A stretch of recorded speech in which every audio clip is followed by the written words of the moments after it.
Hello and welcome to Sound Librarian. I'm Stefan Schutz. I'm going to have a look at another PC game today, and this one's also quite old. I do not think it's the very first RTS game developed. I think that honour goes to a Sega Mega Drive game called Herzog Zwei, from memory. But this is probably really the one that started the whole ball rolling as far as PC RTS games. The game I'm talking about is Dune 2. Now again, we need to keep in mind exactly when this game was made and think of it in that context. Dune 2 had some very significant things. It had recorded dialogue in it. This was very, very rare back then, and you need to understand the significance of that. It also has some very interesting music and some quite interesting sound effects, although a lot of them were done very, very simply with the onboard synthesis chips. So we're going to have a look at Dune 2 and we're going to see why it was, I guess, the starting point of a huge genre of RTS games. Reporting. Acknowledged. Yes, sir. Moving out. Reporting. Acknowledged. Yes, sir. Moving out. So, we'll start with what I think is one of the most significant aspects of Dune 2. And we're hearing that right now with the units. I'm not sure if it's the first, but Dune 2 was very definitely one of the very earliest games to have recorded dialogues within the game. And you've got to understand how significant this was. Games had always been nothing more than bleeping sounds. And all of a sudden you clicked on a unit and you heard a human voice acknowledging what you were doing, and then you would give it instructions and it would acknowledge those instructions. This was huge. This was really, really huge from the point of view of playing a game and hearing humans talking to you. Now, Dune 2 was also very significant in that it really started the whole PC RTS genre. And so this game had so much going for it. So having these little snippets of audio being spoken to you were just outstanding. Now, as you can see here, it doesn't take long before they get very, very repetitive. But back then, I think just having them was enough. Reporting. Acknowledged. Acknowledged. Reporting. Acknowledged. Affirmative. Affirmative. Affirmative. Affirmative. Acknowledged. Acknowledged. Reporting. Affirmative.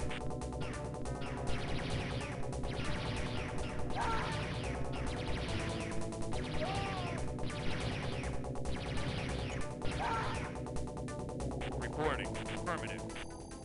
You can hear that the sound effects themselves are not that complex. They're using a lot of the very basic chip systems that were available on computer sound cards. So you got things that were roughly gun sounds and roughly explosion sounds, and that was all good. And the same applied to the sounds that were available to the composer for creating the music. However, this is where I find a lot of the old games really very significant. And Dune 2 is one of the ones that I will class in this way. This was an era where there were no fantastic synthesizer hardware devices. There were no giant orchestras. There was a very, very simple set of sounds, and it came down to writing the notes. It came down to the composer's musicality.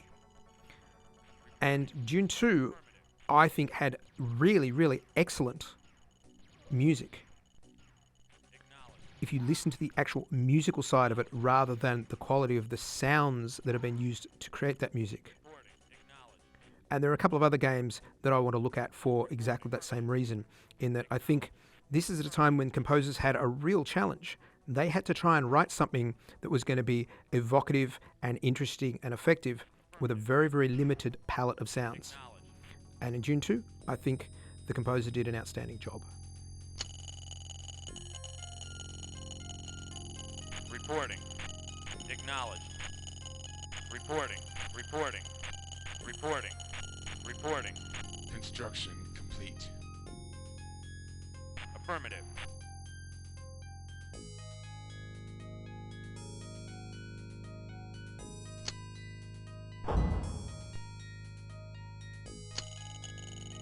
Reporting. So here we have another level, different piece of music, and generally the music wasn't all that interactive.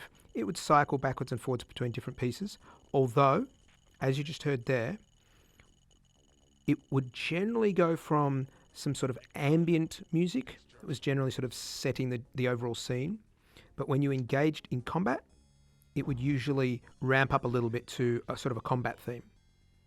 And then after a little bit of time, it would sometimes ease back a little bit. So there were two states. There was an active state and a passive state of the music. Reporting. Affirmative. Affirmative.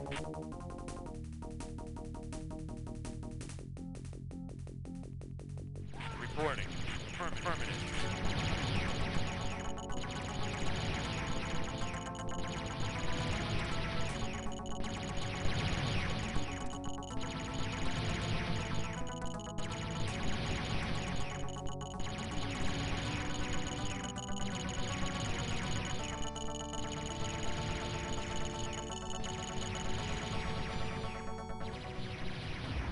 Different piece of music. Now you probably can't really tell here because this is such a small map, but there is actually an element of positioning within the sounds, in that my vehicles that are down at the bottom end of the map attacking the enemy base, as you move the main camera further away from those, the sound does actually reduce in volume. So it's not just that you'll hear those vehicles shooting and attacking over the entire map. It is somewhat localized. So even though this is entirely a 2D game, they've at least understood that sound should have a drop off as you move away from it to give you a little bit more sense of realism.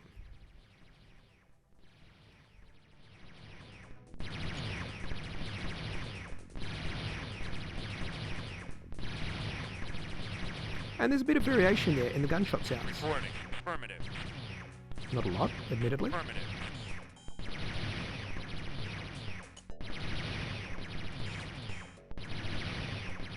Reporting. Affirmative.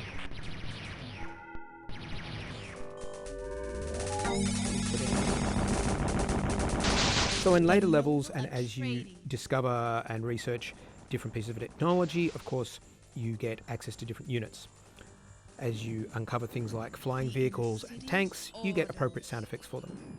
So again, none of the sounds are anything that are groundbreaking or earth-shaking, but they serve their purpose very, very well. And for what the game's trying to communicate to you, did a pretty good job of setting the scene for the Dune universe. So overall, I think Dune 2 really was most significant for the adding of the voices, and also because it was significant from the point of view of being a very, very early, if not the first RTS game on PC, and dealing with the various different aspects of how sound needed to work for an RTS game. Remember, when this game was created, there was almost nothing else for the team at Westwood to base their ideas on. So, they were really leading the way in this. And Dune 2 is still played and is still very, very popular. The version that I've been playing here for this demonstration is actually a remade version so that it will run under Windows 7. And I believe you can download that free because Dune 2 is now abandonware. So you are actually able to have a look at Dune 2 for free if you check it out on the internet. So again, remembering that we need to look at this in the context of the time when it was made, Dune 2 had some really significant advancements, and frankly, I still really, really enjoy the sound. I think the music's really, really good, especially if you listen past the sounds. Listen past the sounds that are used and listen to the music that has been written, and Dune 2 is very, very good. So, we're going to continue to have a look at games across a broad range, from older games on consoles, PC, all the way through to the modern games, because I think this is very, very important to basically have a broad range of subjects that we look at. I hope, of course, this has been interesting for you. Keep an eye out for more. Thank you for watching.